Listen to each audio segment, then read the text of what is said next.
အားလုံးပဲမင်္ဂလာပါပပန်ပါနော်ဖန်တီတပတ်ပြောပြမဲ့ digital ငွေကြေးကတော့ Tron TRX ပဲဖြစ်ပါတယ် Tron ရဲ့အဓိကရည်ရွယ်ချက်ကတော့ပေါ့နော် blockchain နည်းပညာကိုအခြေခံပြီးတော့မှ decentralized internet တစ်ခုကိုတည်ဆောက်ဖို့ပဲဖြစ်ပါတယ်ဒီ TRX ကိုပေါ့နော်2019ခုနှစ်မှာတရုတ်စီးပွားရေးလုပ်ငန်းရှင်ဖြစ်တဲ့ Justin Sun ကနေပြီးတော့မှစတင်တည်ထောင်ခဲ့တာပါအစပိုင်းမှာတော့ Ethereum ကွန်ရက်ပေါ်မှာစခဲ့ပင်ပဲပေါ့နော်2018ကိုရောက်တဲ့အခါမှာကျတော့သူ့ရဲ့ကိုယ်ပိုင် blockchain ဖြစ်တဲ့ Tron network ကိုစတင်ခဲ့ပါတယ်ဒီ Tron ကွန်ရက်ကလည်းပေါ့နော် Delegated Proof of Stake ဖြစ်တဲ့ဒီ POS ဆိုတဲ့စနစ်ကိုအသုံးပြုပါတယ်နောက်ပြီးရင် Tron ကဒီနာမည်ကြီးပေါ့နော် File Sharing Platform ဖြစ်တဲ့ BitTorrent ကိုဝယ်ယူခဲ့ပါတယ်ဒီပူပေါင်းမှုကြောင့်ပဲပေါ့နော် Tron ကွန်ရက်ကိုသုံးစွဲတဲ့သူတန်ပေါင်းများစွာရှိတဲ့သူတွေကပေါ့နော် BitTorrent ကွန်ရက်နဲ့ချိတ်ဆက်နိုင်ခဲ့တယ်အဲ့လိုချိတ်ဆက်နိုင်မှုကလည်း TRX ကိုယ်တိုင်ရဲ့အသုံးဝင်မှုကိုလည်းတိုးတက်စေခဲ့ပြီးတော့မှ Tron ရဲ့စနစ်ကိုလည်းပေါ့နော်ပို့ပြီးတော့မှအသုံးဝင်စေခဲ့တာဖြစ်ပါတယ်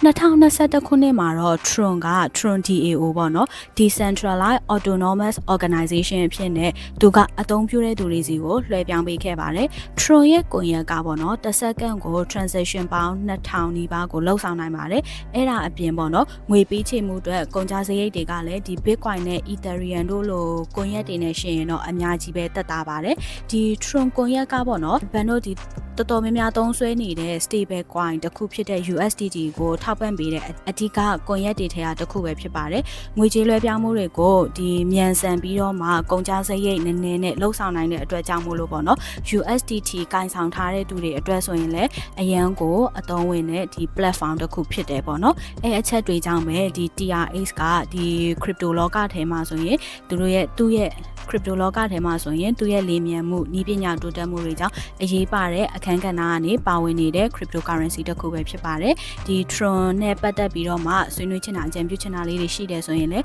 comment လေးမှာရေးပေးခဲ့ပါအောင်နော်အခုလိုမျိုး knowledge sharing လေးတွေစိတ်ဝင်စားရဆိုရင်လည်းပပန်ကို follow လေးလုပ်ထားပေးပါအောင်နော်အားလုံးကိုကျေးဇူးတင်ပါတယ်